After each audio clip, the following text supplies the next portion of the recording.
విపత్తులో విపత్కర పరిస్థితులు తలెత్తినప్పుడు ప్రజల కోసం ఆలోచన చేసి అండగా నిలబడే నాయకుడంటే ముందుగా వినపడే పేరు ఏపీ ముఖ్యమంత్రి నారా చంద్రబాబు నాయుడు. గతంలో విపత్కర సమయాల్లో చంద్రబాబు తన ఆలోచనలతో గడ్డు పరిస్థితులను గట్టెక్కించి ఎంతో మంది ప్రజలను కాపాడారు. హుదూద్ తుఫాన్ సమయంలో చంద్రబాబు పనిచేసిన తీరుకు దేశమే జైకొట్టింది. గతేడాది విజయవాడ వరదల సమయంలో పగలు రాత్రి అనే తేడా లేకుండా కష్టపడ్డారు. ఇప్పుడు నేపాల్ రెస్క్యూతో నారా లోకేష్ కూడా అదే తరహా పనితీరుతో బాధితులకు అండగా నిలబడ్డారు. క్షేమంగా ఇంటికి తీసుకొచ్చారు. తండ్రికి తగ్గ తనయుడిగా మంచి మనసున్న లీడర్గా పేరు తెచ్చుకున్నారు. మమ్మల్ని మా ఇంటి దగ్గరికి వదిలిపెట్టాలని చెప్పిన ఇదితో చాలా శ్రమపడిందన్నమాట.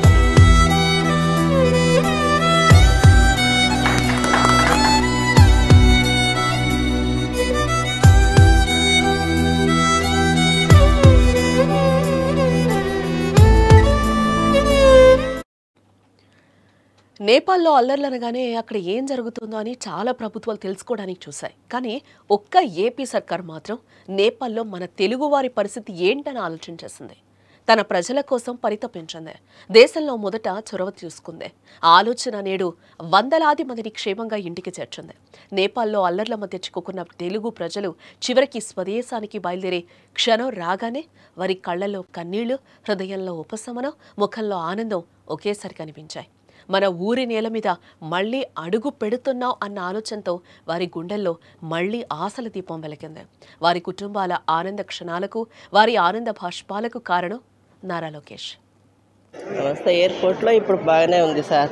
మామూలుగా అక్కడ జరిగిన సంఘటనలు చూసినప్పుడు మాకైతే వాళ్ళ రాళ్ళు ఇసరడం అవి చూసి కిందికి వంగిపోయినామన్నమాట. బస్సులోనే తీసుకొచ్చినారంటే మమ్మల్ని పిలిచకపోయినా మా లీడరు దాసరి విజయలక్ష్మమ్మ వాళ్ళు వాళ్ళ భర్త గారు చాలా మమ్మల్ని కృతజ్ఞతలతో నిన్నటించి ఆమె తిండి కూడా తినకుండా మమ్మల్ని మా ఇంటి దగ్గరికి వదిలిపెట్టాలని చెప్పిన ఇదితో చాలా శ్రమపడిందన్నమాట.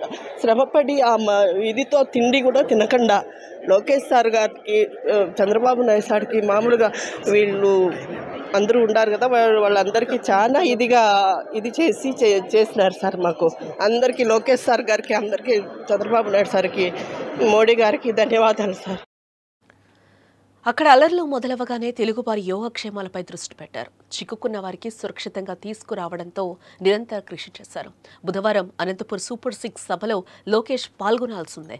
కానీ ఒక్క క్షణం కూడా ఆలోచించకుండా ఆ వేడుకను పక్కన పెట్టి తన టీంతో కలిసి నేరుగా ఢిల్లీకి వెళ్లి కమాండ్ కంట్రోల్ రూమ్లో కూర్చున్నారు.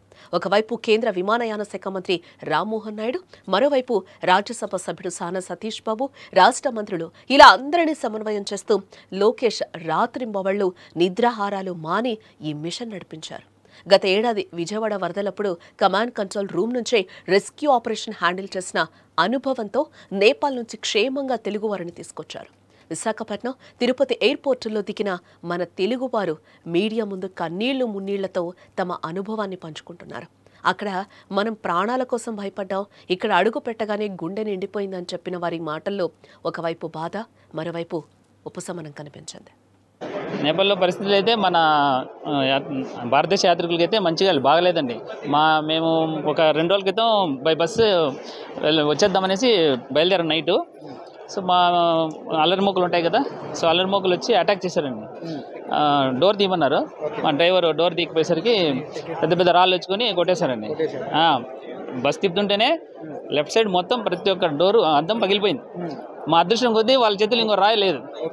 ఒక్కొక్కటి దగ్గర ఒక రాయి ఉండింది. సో ఒక్కొక్క రాయి వేశారు, ఒక్కొక్క అద్దం మొత్తం పగిలిపోయింది.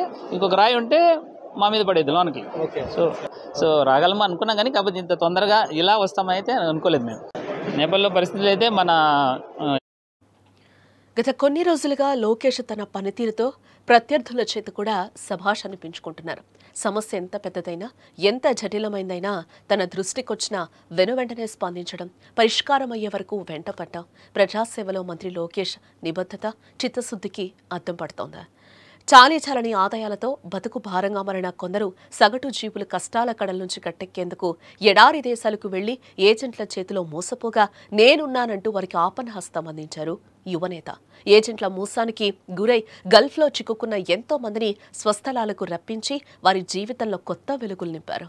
అన్నా ఆపదలో ఉన్నా అంటే చాలు అర నిమిషం ఆలోచించకుండా సాయం అందిస్తున్నారు. ఆపరేషన్ నేపాల్తో మరోసారి దట్ ఈజ్ లోకేష్ బాబు అనిపించుకుంటున్నారు. గవర్నమెంట్కి కానీ తెలుగుదేశం గవర్నమెంట్ చీఫ్ మినిస్టర్ గారికి కానీ చంద్రబాబు నాయుడు గారికి కానీ మన ఎడ్యుకేషన్ మినిస్టర్ లోకేష్ బాబుకు చాలా రుణపడి ఉంటాము. మంచి సర్వీస్ చేశారు, టైమ్లీ హెల్ప్ చాలా బాగా చేశారు. తర్వాత ముఖ్యంగా ఈ సచివాలయం వాళ్ళు కూడా 24 hours మాతోటి టచ్లో ఉండటము, ఏమైనా ఇబ్బందులు ఉన్నాయా ఏంటి అని అడగటము, everything they have done will. లేదు ఎక్స్పెక్ట్ చేయాలి, అసలు మాకు ఇంత హెల్ప్ జరుగుతుందని అనుకోవాలా. చాలా భరోసా ఇచ్చారు. ఫస్ట్ టైమే మీరు అసలు టెన్షన్ పడొద్దు అని ముందు రోజు నుంచి డైరెక్ట్గా మినిస్టర్ ఫోన్ చేయడం అనేది మాకు ఆశ్చర్యం వేసింది. చాలా థ్యాంక్స్ అండి గవర్నమెంట్కి కానీ ప్రెస్కి కానీ, అసలు మన ఆంధ్ర పీపుల్ అందరికీ కూడా చాలా థ్యాంక్స్. మమ్మల్ని మా ఇంటి దగ్గరికి వదిలిపెట్టాలని చెప్పిన ఇదితో చాలా శ్రమ పడిందన్నమాట.